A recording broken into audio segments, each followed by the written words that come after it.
Hello mga kadyat, ngayong araw nga pala umulan sa atin ngayong araw sa Kalamba at ngayong gabi nga pala umuulan pa din hanggang ngayon. Syempre nakasakay ako sa kasavan, naka-polo shirt ako ng maayos at naka-decent yung tignan mga kadyat. At ito nga pala nandun tayo sa may SLEX, biglaan biyahe ito mga kadyat kasi alis kami po ng buong pamilya ko at meron kami pupunta na isang coffee shop na negosyo po ni Papa Nesty at kamag-anak po na yung mga kadyat.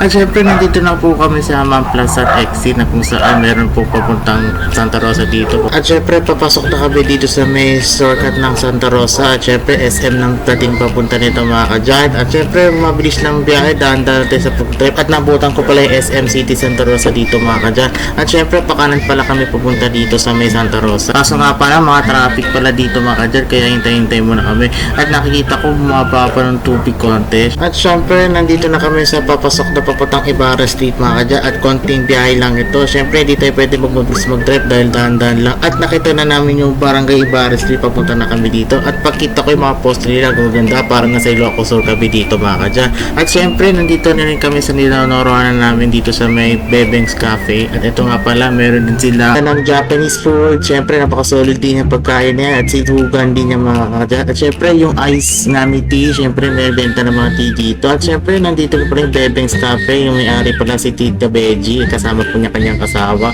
At pagpasok ko meron palang concert dito, simpleng mini concert, meron silang bar dito.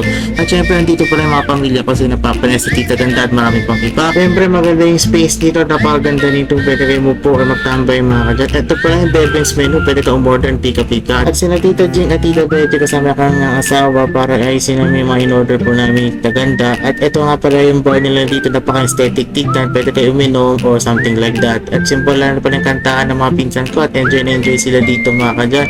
At syempre food trip na naman si Kuya Jad. Siyempre, pansit carbonara nga pala dito at initin yung carbonara. At ito nga pala in order ko Spanish latte from Bebeng's Cafe. Tikman na natin ito mga kadyat. Napaka-solid din niya para sa chino tikna. Napakasarap din niya mga kadyat. Siyempre, try nyo to. At ito nga pala, mag-food trip na naman ang buong pamilya pong pinsan ko dito mga kadyat. At ito nga pala, enjoy na enjoy sila dito sa kanakain nila. At napakaganda nila, may cheesy fries dito mga kadyat. At tinikman ko na nga para melted cheese to the mouth. O, tikman natin yung mga kadyat. Napaka-solid din niya.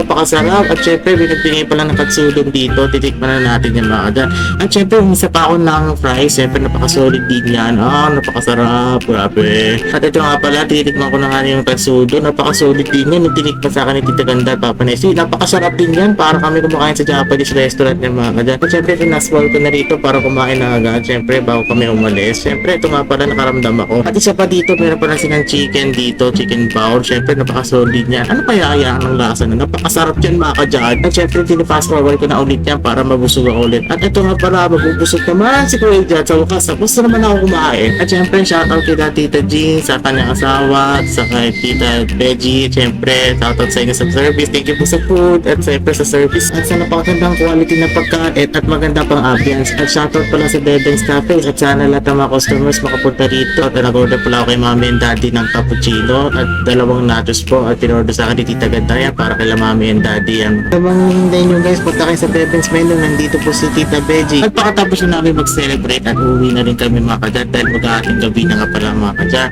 At dito lang mga kadyat, pangalaman muna, bye bye!